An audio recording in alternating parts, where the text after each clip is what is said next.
नमस्कार। सांकेतिक भाषा के इस खास बुलेटिन में आप सभी का स्वागत है। मैं हूं आपके साथ भावना नैयर और मेरे साथ है मेरी सहयोगी बीना सिंह, जो आप तक सांकेतिक भाषा में खबरें प्रस्तुत करेंगी। शुरुआत करते हैं सुर्खियों के साथ। फील्ड फायरिंग रेंज में सेना की मारक क्षमता देखने के लिए आज पोखरण में होंगी राष्ट्रपति द्रौपदी मुर्मू। महिला सहायता समूह लखपति दीदी सम्मेलन में भी होंगी शामिल।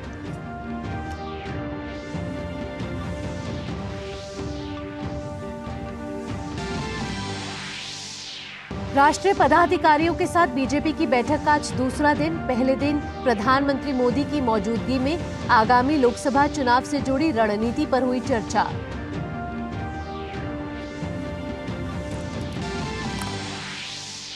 छह जनवरी को लैग्रेंजियन पॉइंट L1 पर पहुंचेगा भारत का पहला सौर मिशन आदित्य L1। अगले 5 साल तक सूर्य पर होने वाली गतिविधियों के बारे में मिल सकेगी जानकारी।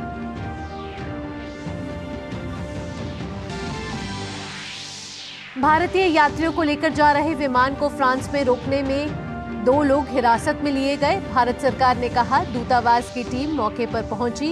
यात्रियों की सुरक्षा पहली प्राथमिकता।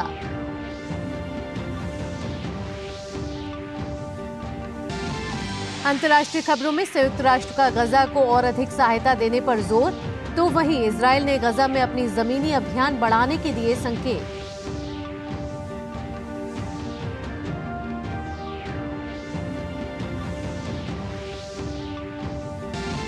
और खेल की खबरों में ऑस्ट्रेलिया के खिलाफ टेस्ट मैच में मजबूत स्थिति में भारतीय महिला क्रिकेट टीम दूसरे दिन 7 विकेट पर 376 रन बनाकर पहली पारी के आधार पर बनाई 157 रन की बढ़त।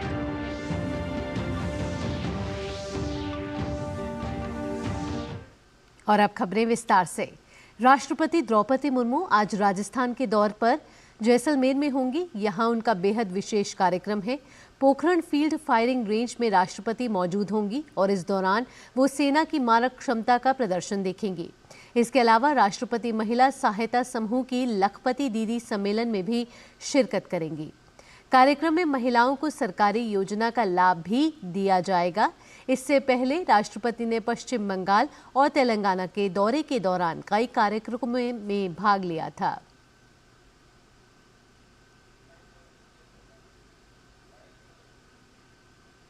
दिल्ली स्थित बीजेपी हेडक्वार्टर में चल रही पार्टी मीटिंग का आज दूसरा दिन है। पार्टी अध्यक्ष जेपी नड्डा की अध्यक्षता में ये अहम बैठक हो रही है, जिसमें पूरे देश से पार्टी के राष्ट्रीय पदाधिकारी, प्रदेश अध्यक्ष, संगठन मंत्री और तमाम इकाइयों के अध्यक्ष शामिल हैं। कल पहले दिन बैठक में प्रधानमंत्री नरेंद्र मोदी भी मौजूद रहे। 3 राज्यों के विधानसभा चुनाव में जीत के बाद ये बीजेपी की पहली बैठक है। इस बैठक में चुनावी जीत के साथ साथ अब अगले साल होने जा रहे लोकसभा चुनाव की तैयारियों पर भी बातचीत हो रही है। प्रधानमंत्री मोदी पहले ही विश्वास जता चुके हैं कि तीसरी बार भी केंद्र में बीजेपी की सरकार और भी बड़े बहुमत से बनेगी।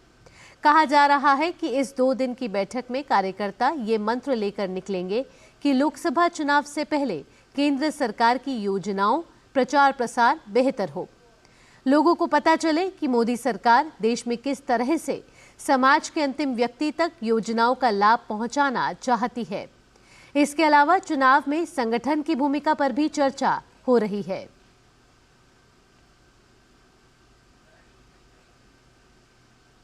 अगले साल 2024 में होने वाले लोकसभा चुनाव के लिए कांग्रेस पार्टी ने 16 सदस्यों की एक समिति बनाई है, जो चुनाव के लिए घोषणा पत्र तैयार करेगी।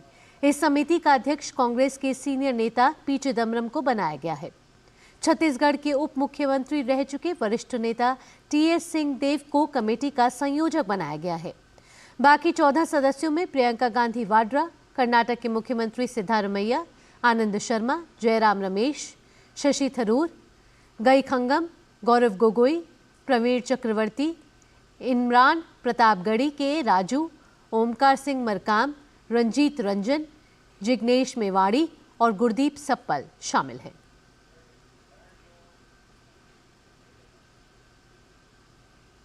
फ्रांस के राष्ट्रपति इमैनुअल मैक्रों भारत में 75वें गणतंत्र दिवस समारोह के मुख्य अतिथि होंगे। विदेश मंत्रालय ने एक बयान में कहा है कि प्रधानमंत्री नरेंद्र मोदी के निमंत्रण पर फ्रांस के राष्ट्रपति गणतंत्र दिवस समारोह के लिए भारत आएंगे। भारत और फ्रांस के बीच कई क्षेत्रीय और वैश्विक मुद्दों पर समानता है। इस साल दोनों देश भारत फ्रांस रणनीतिक साझेदारी की 25वीं वर्षगांठ मना रहे हैं।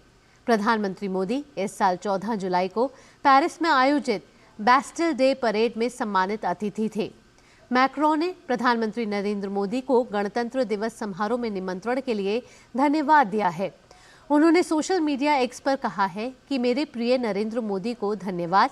मैं आपके साथ भारत का गणतंत्र दिवस मनाने के लिए भारत में मौजूद रहूंगा। भारत का पहला सौर मिशन आदित्य L1 6 जनवरी को लैग्रेंजियन पॉइंट L1 पर पहुंचेगा। लैग्रेंजियन पॉइंट पृथ्वी से 15 लाख किलोमीटर दूर है। इस मिशन से अगले 5 साल तक सूर्य पर होने वाली गतिविधियां पता चलेंगी। साथ ही लैग्रेंजियन पॉइंट पृथ्वी से 15 लाख किलोमीटर दूर है। इस मिशन से अगले 5 साल तक सूर्य पर होने वाली गतिविधियों के बारे में जानकारी मिल सकेगी। इस मिशन को इसरो ने 2 सितंबर को श्रीहरिकोटा के सतीश धवन अंतरिक्ष केंद्र से प्रक्षेपित किया था। अहमदाबाद में विज्ञान भारती के कार्यक्रम में बोलते हुए इसरो के अध्यक्ष एस सोमनाथ ने कहा कि भारत का पहला सौर मिशन आदित्य L1 6 जनवरी को अपने गंतव्य स्थान लैग्रेंजियन पॉइंट L1 पर पहुंचेगा, जो पृथ्वी से 15 लाख किलोमीटर दूर है। और अब खेल से जुड़ी खबरें। भारत और ऑस्ट्रेलिया की महिला क्रिकेट टीमों के बीच मुंबई के वानखेड़े स्टेडियम में खेले जा रहे एकमात्र टेस्ट में भारत मजबूत स्थिति में है। दूसरे दिन का खेल खत्म होने तक भारत ने 7 विकेट पर 376 रन बना लिए हैं। इस तरह भारत के पास 157 रन की बढ़त है। भारत की तरफ से स्मृति मंधाना, ऋचा घोष, जेमाइमा रॉड्रिगेज और दीप्ति शर्मा ने अर्धशतक पूरा करने में सफलता पाई। दिन का खेल खत्म होने तक दीप्ति शर्मा 70 और पूजा वस्त्राकर 33 रन बनाकर क्रीज पर हैं। इससे पहले कल ऑस्ट्रेलिया की टीम ने अपनी पहली पारी में 219 रन पर वे सिमट गई थी।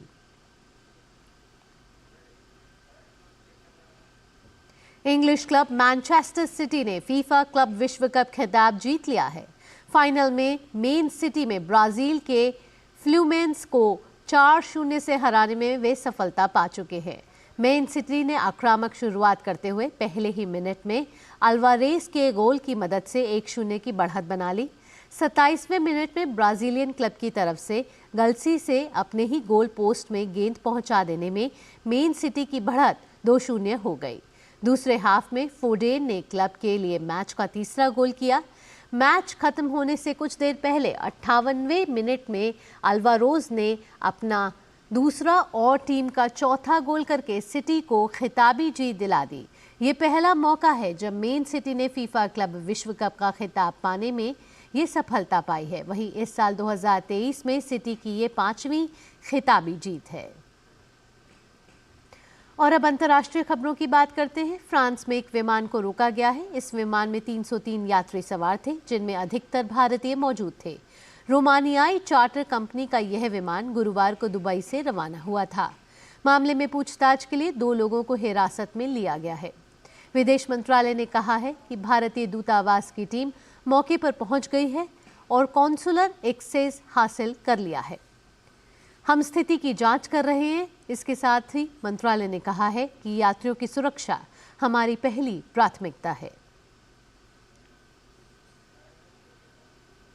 संयुक्त राष्ट्र सुरक्षा परिषद ने गाजा पट्टी में मानवीय सहायता को लेकर एक प्रस्ताव पारित कर दिया है। इस प्रस्ताव में गाजा पट्टी में मानवीय सहायता की तत्काल और निर्बाध डिलीवरी और इजराइल हमास के बीच संघर्ष को तत्काल खत्म करने का आह्वान किया गया है। संयुक्त अरब अमीरात UAE की ओर से पेश किए गए प्रस्ताव पर कई दिनों की देरी के बाद शुक्रवार को सुरक्षा परिषद में मतदान हुआ।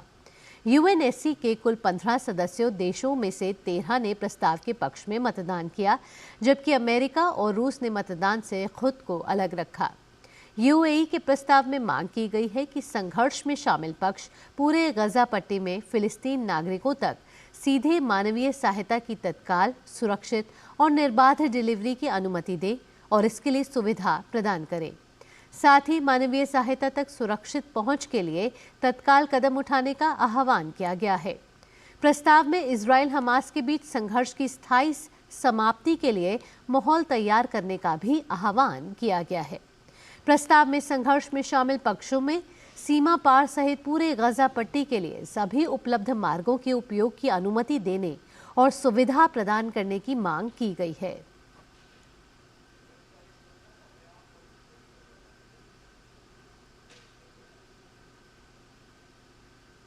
इजराइल और हमास के बीच संघर्ष अभी थमा नहीं है।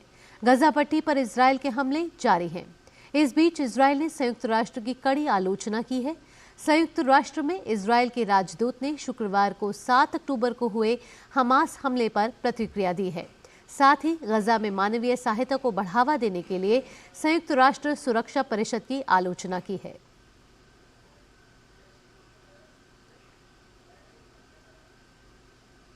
इस खास बुलेटिन में इतना ही। फिलहाल मुझे और बीना सिंह के साथ हमारी पूरी टीम को दीजिए इजाजत।